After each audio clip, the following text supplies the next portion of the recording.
Chegou o mês de junho e isso quer dizer apenas uma coisa: solstício de verão no Stonehenge. No hemisfério norte, o verão tá chegando e com ele uma multidão de gente pronta para celebrar essa data tão importante em um dos monumentos arqueológicos mais significantes para a pré-história europeia. Em países de altas latitudes, onde a duração dos dias varia muito entre o verão e o inverno, a chegada do dia mais longo do ano simbolizava para culturas antigas um renascimento da Terra e um retorno das deidades solares. E há anos, muita gente vem celebrar essa data no Stonehenge, onde o Sol se alinha com as estruturas na data do solstício. Mas será que um monumento de 5.000 anos tem capacidade para receber essa gente toda? É muito interessante que pessoas ressignifiquem esse espaço e usem ele para celebrar a sua religiosidade e se conectar com uma espécie de uma religiosidade antiga. Mas será que faz sentido celebrar suas crenças em um espaço tão antigo, construído por culturas que já deixaram de existir faz tanto tempo? E principalmente, será que esse patrimônio consegue sustentar essa galera toda? O Stonehenge já foi relacionado a fadas, druidas, ao mago Merlin, ao demônio e até mesmo a aliens. Mas qual será a origem dessa estrutura tão especial e por que ela tem tanto significado espiritual para pessoas até os dias de hoje? Fica aqui comigo que hoje a gente vai falar sobre isso. Oi, pessoal, pra quem não me conhece, eu sou a Bia, eu sou arqueóloga, sou historiadora e aqui no meu canal a gente fala sobre entrelaçamentos entre história, mitologia, arqueologia. Então, se tu tem interesse sobre qualquer um desses assuntos, te convido a se inscrever aqui no canal e ativar o sininho pra ficar por dentro de todas as novidades. E hoje a gente vai falar sobre usos místicos do passado. Como assim? Geralmente a gente fala aqui sobre usos políticos do passado, né? Que são quando aspectos de sociedades passadas são manipulados historicamente e usados para legitimar discursos políticos atuais. E eu aqui hoje tô me permitindo cunhar um novo conceito. Não sei se eu tenho propriedade para isso, não sei se esse conceito já foi cunhado por alguma outra pessoa. Usos místicos do passado. Quando grupos religiosos modernos, geralmente ligados a ideologias neopagãs, esotéricas e etc., usam religiosidades do passado e monumentos, sítios arqueológicos como uma espécie de abrigo para suas crenças e práticas religiosas. Eu já pincelei um pouco sobre esse assunto em outros vídeos aqui do canal, né? Mas, resumidamente, eu, Bianca, não vejo problema nenhum nessa forma de uso do passado, desde que o patrimônio seja respeitado, narrativas pseudocientíficas sobre eles não estejam sendo criadas e a verdade arqueológica, a verdade científica esteja sendo respeitada e que essas ideias não impliquem em discursos etnocêntricos ou que sejam preconceituosos com relação a outros povos, outras religiosidades ou com povos, por exemplo, indígenas que têm uma ligação, né, a muitos lugares do patrimônio arqueológico de origem indígena. Mas a questão é, o uso de monumentos arqueológicos por grupos neopagãos não é recente. Buscando se reconectar com religiosidades pré-cristãs, esses grupos veem monumentos arqueológicos como símbolos na paisagem de culturas e religiosidades antigas, como sobreviventes na forma material dessas religiosidades antigas e então um meio, um método, um veículo para se conectarem a elas. Na Inglaterra e para o patrimônio arqueológico inglês, essas estruturas megalíticas são muito características e muito marcantes. Construídas entre o período neolítico, a Idade do Bronze e a Idade do Ferro, essas estruturas sempre foram associadas a explicações místicas no folclore inglês. Às vezes sendo relacionadas a gigantes, a seres de origem feérica, que são muito presentes no imaginário dessa região. Já foram interpretadas como portais para um outro mundo, que na literatura galesa de origem pré-cristã e de influência celta, é um mundo de eterna juventude que existe em paralelo ao nosso. Se eu não me engano, naquela série Outlander, é num círculo de pedras que a protagonista é enviada, né, para o passado. Então ali também as pedras são, né, uma espécie de um portal mágico, etc. Na obra do século XII de Geoffrey of Monmouth, Vita Merlini, o Stonehenge teria sido construído pelo mago Merlin, aquele das histórias do rei Arthur, que trouxe as pedras lá da Irlanda. As pedras teriam sido construídas originalmente por gigantes e tinham para eles propriedade de cura. O mago Merlin ordenou que elas fossem trazidas para a Inglaterra e montou então essa estrutura, esse círculo de pedras como um lugar sagrado. O Stonehenge Stonehenge continuou sendo visto como um lugar sagrado por muitas pessoas ao longo da Idade Média, principalmente como um lugar de cura. E até o século XVIII se tem registros de pessoas que frequentavam o Stonehenge e removiam lascas das pedras com o propósito, de usar elas na medicina como uma forma de cura. E guarda essa informação, essa associação entre Stonehenge e cura, porque ela vai ser importante aqui pra gente num futuro próximo. E ali pelo século XVIII, acadêmicos começaram a relacionar o Stonehenge aos druidas.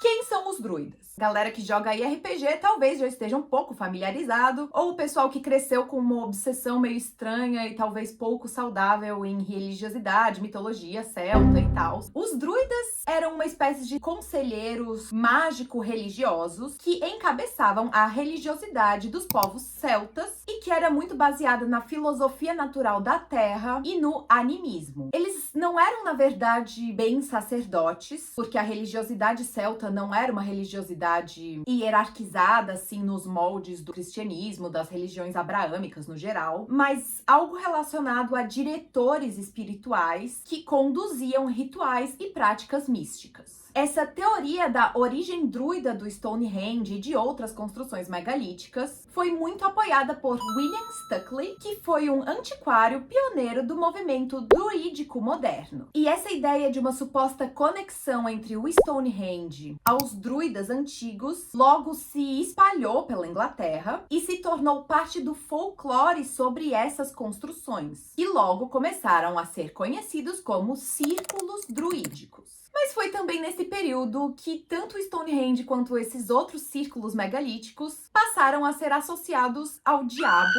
do cristianismo, pois é. E então, nos séculos 19 e 20, quando religiosidades neopagãs emergeram pelo mundo, buscando reviver práticas religiosas e mágicas da religiosidade pré-cristã, essa interpretação dessas estruturas megalíticas como lugares mágicos e sagrados ganhou ainda mais força, porque se fazia então um contraponto entre essa noção cristã de que esses lugares seriam associados ao diabo, porque se eles eram associados ao diabo por cristãos, significava que eles tinham uma função mágica e poderiam ser ligados a práticas de bruxaria. Mas peraí, existe toda essa associação entre Stonehenge e Merlin, Stonehenge e bruxas, Stonehenge e druidas, Stonehenge e aliens, que eu não vou falar sobre isso aqui. Mas se não foi construído por nenhuma dessas pessoas, quem construiu o Stonehenge, quando, como e por quê? Entre 1874 e 1880, William Flinders Petrie trabalhou com algumas das evidências arqueológicas já escavadas no Stonehenge e propôs 4 teorias que, combinadas ou analisadas separadamente, poderiam explicar o propósito dessa construção. A teoria sepulcral religiosa, astronômica e a teoria monumental. Entre o início e a metade do século XX, muitos arqueólogos escavaram no Stonehenge e novas teorias para a origem e para o propósito dessa estrutura começaram a ser defendidas. Richard Atkinson, por exemplo, em um livro publicado em 1956, defende que o refinamento arquitetônico do Stonehenge, a tecnologia, a engenharia aplicada nesse monumento, era singular demais na Inglaterra e refinada demais para ter sido construída pelas sociedades, pelos povos que viviam na Inglaterra no Neolítico e que, segundo ele, eram bárbaras e incivilizadas demais para terem construído um monumento desse porte com essa tecnologia. Ele relaciona então a construção do Stonehenge com povos mediterrâneos, principalmente ali das ilhas gregas e de Creta, e que com alguma forma de difusionismo cultural ou transmitiram essa tecnologia até a Inglaterra ou foram responsáveis diretos, pela construção do Stonehenge. Já outro pesquisador chamado Gordon Childe, na edição de 1957 do seu livro O Amanhecer da Civilização Europeia, defende que o Stonehenge era sim uma construção de povos originários da Inglaterra, já que esses círculos de pedra eram um fenômeno muito particular e peculiar da paisagem arqueológica britânica, e o Stonehenge, com todo o seu refinamento tecnológico e tal, era uma dessas construções. Na época, já se sabia que algumas pedras do Stonehenge não vinham da Inglaterra, e sim do país de Gales. Há uma distância muito grande da localização do Stonehenge e principalmente as chamadas Blue Stones, que compõem o círculo interior do Stonehenge. Para o Gordon Childe, isso implicava num grau de unificação política e uma espécie de um esforço conjunto na construção desse monumento, e que provavelmente simbolizava um lugar especial e sagrado para muitos povos daquele período. Mas espera aí, a gente tá falando de 3000 antes da Era Comum, e o Gordon Childe tá dizendo pra gente que eles tinham unificação política, que eles tinham essa capacidade de transportar rochas de lugares tão distantes para construir um monumento. Isso tudo no Neolítico? Parece absurdo, mas um spoiler aqui pra vocês é que a teoria dele estava correta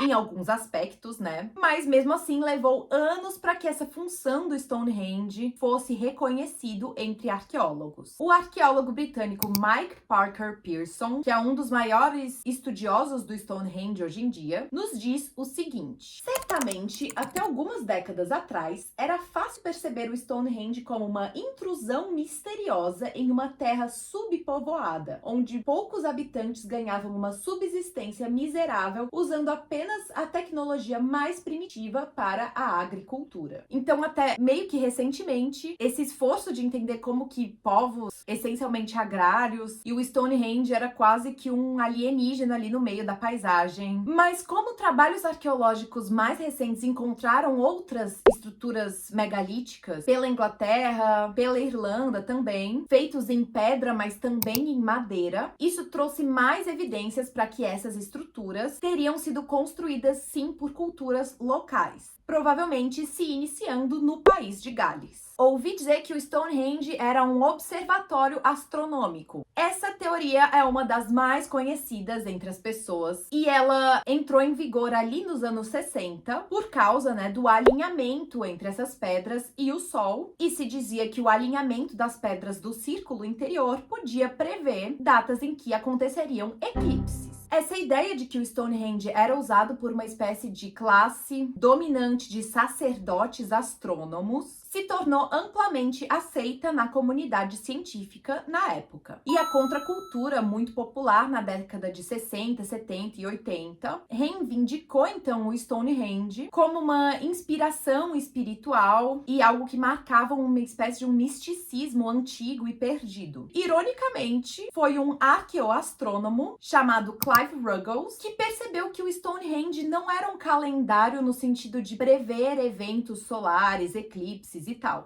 A arqueoastronomia é um ramo da arqueologia que estuda esses monumentos alinhados aos astros. Clive Ruggles, arqueoastrônomo, percebeu que o Stonehenge não previa eventos, mas ele marcava esses eventos, solstícios e tal, e era mais um monumento para recordar e celebrar essas datas. Até que nos anos 90, a ideia do Stonehenge como um templo para o sol passou a ser mais aceita entre arqueólogos. O modelo corrente é um pouquinho diferente desse. No início dos anos 2000, o nosso amigo Mike Parker Pearson tinha trabalhado em monumentos megalíticos na África, principalmente em Madagascar, e visitando o Stonehenge com um dos colegas dele de trabalho, esse colega dele, ao ver o Stonehenge, falou: mas como que tu não percebeu até hoje que esse é um lugar para homenagear os ancestrais? Porque nas culturas megalíticas africanas, monumentos megalíticos eram uma forma de homenagear os ancestrais, os mortos, etc. Combinado a alguns achados no Stonehenge, como sepulturas, restos mortais e tal, se percebeu que o Stonehenge era realmente um monumento para homenagear os mortos. Só que mais que isso, ele também era um monumento de cura, em um entrelaçamento muito interessante entre morte e cura, que mostra um pouco que essas culturas antigas tinham uma visão cíclica da vida. E lembra que eu falei para vocês que essa associação entre Stonehenge e cura era importante? Então, o círculo interior das pedras, das chamadas Blue Stones, foi construído ali por 2500 antes da Era Comum, 500 anos depois da construção inicial do Stonehenge, que foi ali em 3000 antes da Era Comum. Então, o monumento foi construído para ser uma homenagem aos mortos. Ali por 2500 ganhou também uma outra roupagem e se tornou associado também à cura com a chegada dessas pedras do país de Gales, com esse propósito, né? De transformar o monumento também em um monumento ligado à cura. E essa fonte das pedras se localiza a mais ou menos 230 quilômetros de distância do Stonehenge. Ou seja, se esse era um monumento para homenagear os ancestrais, um monumento de cura, esses ancestrais, esses grupos que construíram o Stonehenge eram geograficamente distintos, mas talvez culturalmente semelhantes. E por isso que se trazia rochas de partes tão distintas das Ilhas Britânicas, como uma espécie de união simbólica daquele território e um esforço conjunto de criar um monumento que fosse culturalmente importante para vários, né, daqueles grupos de pessoas. Eu recentemente assisti uma palestra do arqueólogo britânico Julian Richard e ele falou muito sobre como às vezes a gente subestima as sociedades antigas, as sociedades neolíticas e como talvez elas fossem muito mais em contato umas com as outras do que a gente imagina. Esse esforço de trazer pedras de distâncias tão grandes mostra que essas pessoas queriam construir esse lugar como uma espécie de ponto de contato para pessoas de geografias diferentes ali. Então, parece absurdo, é surreal pensar nessas coisas, mas as evidências do Stonehenge estão apontando para isso. É importante falar que essas são as teorias recentes, né? E como vocês perceberam, as teorias para o Stonehenge, para as origens dele, para as funções dele, mudaram muito ao longo do último século. Então pode ser que daqui a alguns anos a gente tenha novas teorias. Então, voltando para o nosso amigo Gordon Childe, que considerava que o Stonehenge representava um certo grau de unificação política entre aquelas sociedades, agora se entende que o Stonehenge foi construído com um propósito de unificação tanto humano quanto cósmico e espiritual por pessoas que de alguma maneira compartilhavam aspectos culturais, espirituais e etc. E as festas de solstício no Stonehenge? A gente viu que ali pelo século XVIII, século XIX, a relação entre Stonehenge e druidas se tornou muito forte e até hoje existem grupos neodruídicos que fazem parte do festival de solstício no Stonehenge. No site do festival eu vi que existe muita coisa rolando por lá, tem música ao vivo, tem workshops, tem yoga, etc. E os ingressos são meio caros, então não vai ser esse ano que eu vou lá conhecer o festival. Desde 1999, a instituição English Heritage, que cuida do patrimônio cultural inglês, oferece e permite esse acesso ao monumento nessas datas de solstício. Dando uma olhada no site deles, em entrevistas de arqueólogos que trabalham para o English Heritage, eu vi que esse festival é muito importante para o English Heritage e que eles parecem que gostam, né, de receber essas pessoas, que eles veem uma importância nesses festivais, talvez por ver como ele se conecta com as pessoas e faz com que as pessoas tenham uma conexão com um patrimônio arqueológico. Eu acho isso legal, mas eu me pergunto muito como que acontece a preservação, a conservação, o cuidado com o Stonehenge nessas datas em que centenas, às vezes milhares de pessoas visitam um monumento arqueológico de 5.000 anos. Eu gosto muito dessas celebrações, mas eu sou arqueóloga e eu preciso pensar no patrimônio. E eu vou ficar muito feliz de saber que esse patrimônio está sendo cuidado nessas datas que são tão importantes para as pessoas.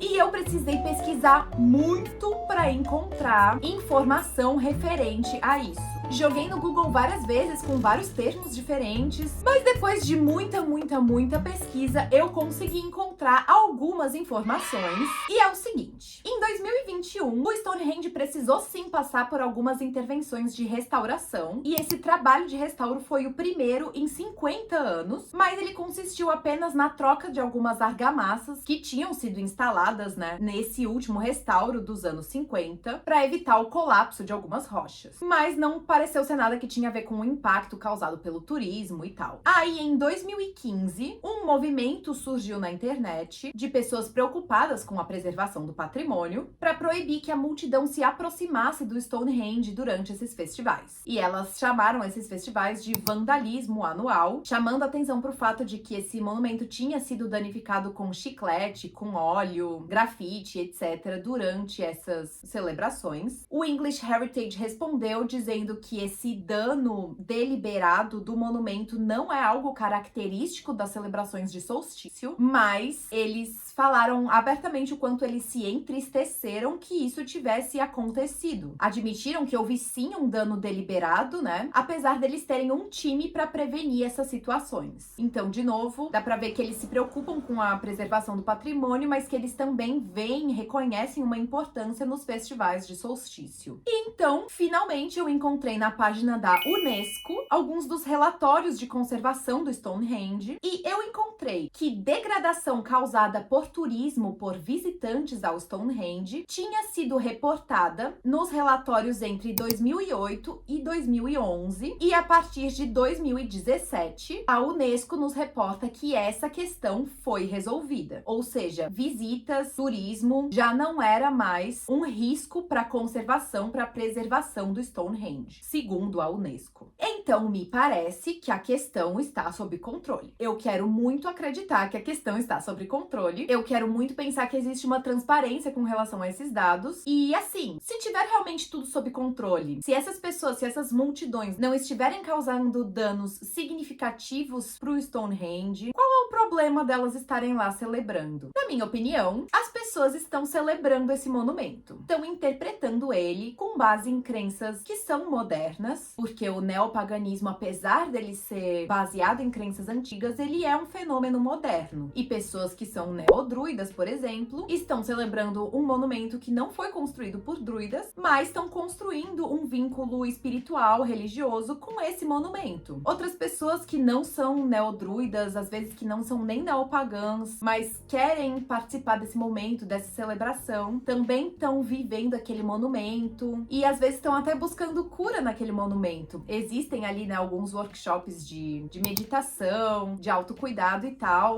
Então, assim como durante a Idade Média até o século XVIII as pessoas visitavam o Stonehenge buscando cura, as pessoas estão fazendo isso nos dias de hoje. Eu acho importante que as pessoas construam vínculos com o patrimônio arqueológico. Isso é uma forma de valorizar a arqueologia. E valorizar a arqueologia faz com que as pessoas queiram que o patrimônio seja preservado. Então, a valorização da arqueologia, para mim, é essencial para a arqueologia continuar viva e para os arqueólogos continuarem trabalhando e descobrindo tantas coisas tão legais sobre o nosso passado. E sim, muitas pessoas talvez continuem relacionando o Stonehenge a origens místicas, druídicas e tal. Para mim, desde que não ocorra pseudociência, desde que a verdade científica e arqueológica seja reconhecida e respeitada e que não se criem narrativas pseudocientíficas e tal, porque isso desvaloriza o trabalho da arqueologia, o trabalho sério da arqueologia, as pessoas estão vivendo aquele momento. A arqueologia é viva, a interpretação de monumentos arqueológicos acontece até hoje. A gente precisa respeitar, sim, a verdade científica, conhecimento acadêmico, mas